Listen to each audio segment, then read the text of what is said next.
Hello, everybody, and welcome to Betweenplays Stock Market Strategies. Today we have with us James Sykes from Metal Energy Corp. James, how you doing today? Awesome. How are you? I'm doing great. Thanks a lot. Really appreciate you being here on the show. I mean, we talk about a lot of different, let's say green energy type vehicles. You know what I mean? Lithium, nickel. Cobalt was a big thing at one point. We talk about all these kind of things, and what we noticed is that your stock started to shoot up, and it caught attention of a lot of these people that are in my Telegram group, and we noticed that you picked up a very interesting package. But before we get into that, I would just like to be able to ask you, maybe talk a bit about your background. Like the little teaser you did there. Yeah, we'll leave the package later. Let's We'll leave it watch for the later. rest. We'll leave it for later, James.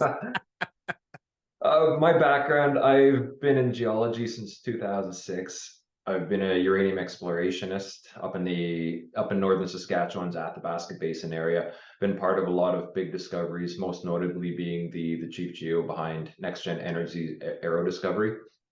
And now I'm currently CEO of Baseload Energy as well, which is again uranium exploration. We've got a different kind of outlook though on how we're exploring. And in our first drill program with Baseload, we made a discovery that's near surface, shallow mineralization. We're within infrastructure and mill distance, so everything's great there. Baseload's part of the OR group of companies, and we, the guys behind it really liked what I did with Baseload, and they wanted to get into the whole battery metal plays. Yeah. So they thought I was the guy to launch Metal Energy, and I said, yeah, let's do it, because I'm a firm believer in battery metals as well, and renewable energies. So yeah, it just made sense. All right, that's really cool. And just noticing your background there, Star Wars. I mean, you are looking into the future, right?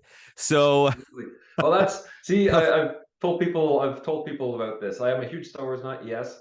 But when I walk into my office every day and I see what's going on behind me, and I see these spaceships, and how are we gonna create these? You know how many metals that we need to go into things like this? oh yeah, So that's my huge. inspiration for really moving forward. Oh, that would be really cool because we see one of those one day in the sky, and it's gonna be maybe a dream come true. I'm not too sure, but yeah, I would think so almost. Hopefully, it's a human-built thing in the sky That's and that's not exact. something coming from another world. That's exactly why I was saying hopefully we'll be happy about it because we want it to come from us. That's for sure. James, this project is very interesting. Usually when we're looking at Canada, we're talking, pegmatite bodies, spodumene, right? When we're going towards lithium.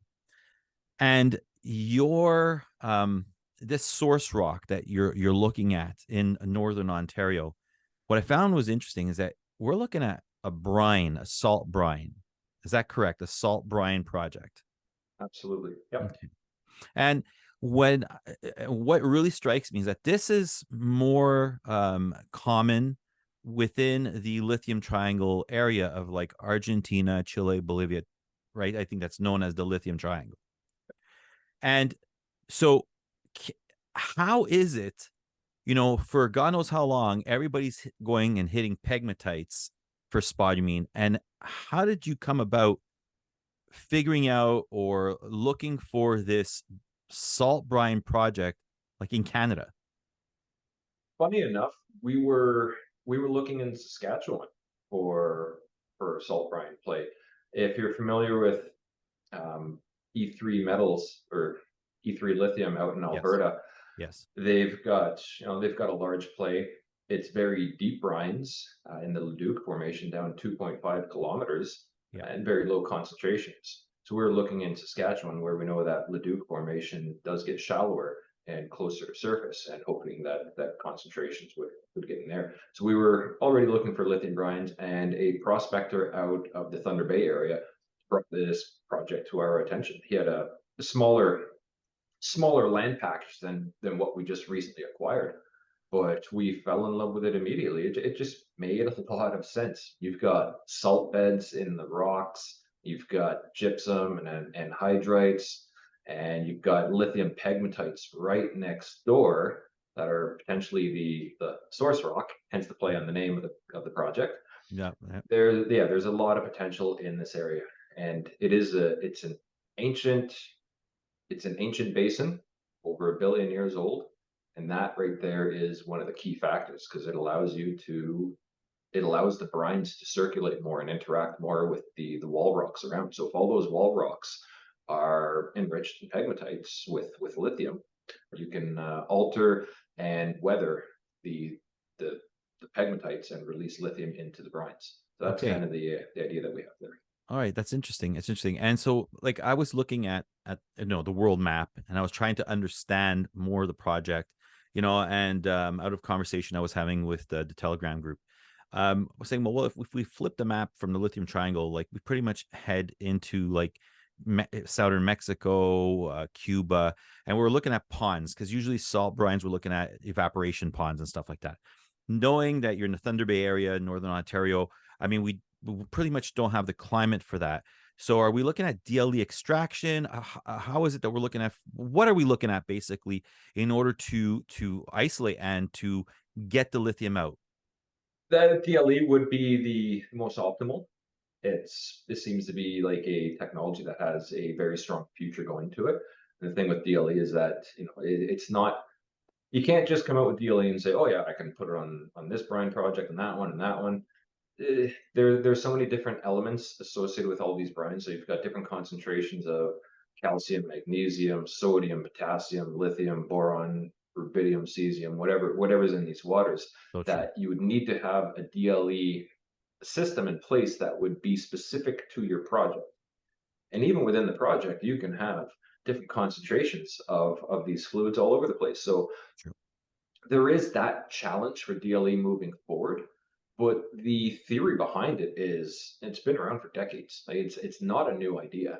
That's true. It's very similar to ISR in uranium. It's very similar to rare earth element extraction. So if you want to get into the nitty gritty of rare earths, once you crack the minerals, Yeah. and you've got 17 different elements that have very similar chemistries, and you have to apply different techniques to isolate each of those elements if you go down that route. Yes. So it is a possibility. It's just a learning curve at this stage, but this is, I think that there are governments around the world are supporting the a lot of the innovations towards DLE extraction. Aside from that, again, even with the Saskatchewan idea that I was talking about, very early on, we even thought that can't you just pull these waters up and have like a greenhouse, very and have conditions similar to South America, and you can have these small settling pools in there and just repeat what's happening in South America in these arid climates, just with a greenhouse. That's very interesting. Obviously, obviously you'd have to do economic studies and figure out costs and so forth, but Yeah. I, I I don't see it as being an issue, to be honest. I see it as being a fun challenge. Wow, that's great. Yeah, well, it's true that I mean, like, look, we're using we're innovating more on the DLE extraction of clay, and then like you're saying, if you look at the E3 lithium today, absolutely. And what I really liked about this project is that it's huge, right? I mean, like if we're looking at the potential here, I mean, you were talking about that this could be as big as the central Atacama salt body, one of the largest lithium brine producing jurisdictions in the world. I mean, this is Largest not brine producer in the world. Yeah, this is not a small project. a small project. I We so didn't want to just have a project coming out with this. Like when we looked at the original project that the vendor brought to us, we loved what we saw and we said, okay, well, there's a lot of potential in this whole area. Let's acquire it now before there's a mad staking rush, before we put out news about this project. So yes, let's make sure we've got the regional play. Because if you compare our project size to the Salar de Atacama's central salt body, very similar in size. So that's if we crazy. do have lithium brines on our project and we can prove that we can extract them, Yeah, that's Salar de Atacama is the second largest lithium producer in the world. yeah. So we would have a global project of importance at our fingertips. Okay, that's very interesting. Do you have any last words regarding the project overall? It's awesome. We would not have staked such a huge land package if we didn't think that there was potential. Yeah. I've never seen salt beds and gypsum and anhydrite formed in the basin like what we're seeing here. And I've seen some of the core photos, and they're phenomenal. So if you consider the whole evaporitic sequence to produce these, most of the times you do have lithium. And again, if your source rock within the area was already enriched with pegmatites, lithium-bearing pegmatites, the Georgia Lake pegmatites, which are right next door, were or maybe still are Ontario's largest lithium field, then you've got plenty of potential there. And that's what we're banking this on a lot of. Again, we haven't proven that there is lithium within the brines. We know there's lithium within the sediments, which is crazy. I've never seen concentrations like that in any sediment. Wow. But it's the potential is huge, and the potential is real. So all it would take for us to do is a single drill hole, prove the thesis, and then we're off to the races. And that's your next step from what I was hearing on another show. But at the same time, this is what I was reading, that this is your next step. I mean, you're going to drill now, and you're going to go and, okay. Yeah. And if we prove, so, and that's, we would need to know the concentration of the brines, because DLE, as with a lot of things, when you're looking at in the chemical world, the higher the concentration, the higher the starting concentration, yeah, typically the better it is and easier it is to get the extraction, to extract the mineral or the element that you want. correct. So if this does have a comparable situation to the Salar de Atacama, which have the highest grade lithium brines in the world, Crazy. then we think that this has a huge potential. You know, if we've got thousands of ppm equivalents of lithium within the brines, that's a lot better than sub 100 ppms. Well, that's just Goes a lot absolutely, further. that's definitely something to keep our eye on. That is for sure. James, we'd love to have you here in the future again, because we definitely need updates. It's too exciting as a project. I mean, when we're looking at a CEO saying, look at the Salar de Atacama, and we're looking at something that's world class right here in Canada, where you got stable government and everything that goes along with it, right? In Ontario, where the government has recently provided funding for Yes. lithium extraction and development for 3 different companies, the governments are on board. Yes. Yeah, it's politically stable. The funding is there. This is the right commodity. Lithium is not going anywhere. Lithium is around to stay for a very long time. It is much needed in everything we do. Let me know. I mean, when you look at I'd the love to Paris be back. Accord Thanks, Al. agreements, well, when you look at the Paris Accord agreements and everything, I mean, we're, and you have set dates by governments and car manufacturers. We're not turning back the clock. I mean, that's my opinion, of course. EVs are here to stay. They're part of our future, and we're hoping that metal energy can be part of that future too. Absolutely. Thank you so much, James, for being here on Betweenplays Stock Market Strategies. To everybody out there, always remember: research, prepare, plan, execute. James, thank you, and hope to see you again soon.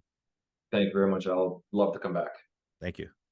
Between Plays, it's the journey and what you do between where you are and where you want to be. Research, prepare. Disclaimer: Betweenplays has a contract with said company in this video at the time of recording. Betweenplays only takes contracts with companies we believe have an opportunity to deliver a product or service based on our own research. That being said, always do your due diligence. Seek professional financial analyst when investing. This video is for entertainment, educational, informative purposes. See description for more information.